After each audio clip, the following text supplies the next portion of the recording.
தாத்தா இது பேர் என்னத்த? இது விளாத்தி மரம். விளாத்தி மரம். இது நம்ம ஏரியால நாங்க பார்த்ததே கிடையாது. இப்ப முந்தி பழைய காலத்துல நீங்க என்ன இவ்வளவு தூரம் வளர்த்து விட்டுருக்குதியா? இது சாப்பிடலாமா? எப்படி சாப்பிடணும் இத?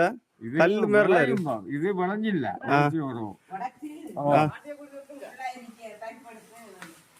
உள்ள இருக்க பருப்பா புள்ளால இந்த காண்டாணி மூலம் உப்பு திரி பறக்கிட்டு குய்யாத்திட்டு செத்தி பறக்கிட்டு செல்லிட்டு சிரட்டலிட்டு பாத்திரத்திலிட்டு இடிச்சு அதுக்கு தின்னும். நல்லா இருக்கு, நல்லா இருக்கு, நல்லா புளிக்குது ஒரு மாதிரி. ചെറിയ പുളിപ്പ് ഉണ്ട്. மருந்தா அது? இல்ல மருந்தொന്നും இல்ல.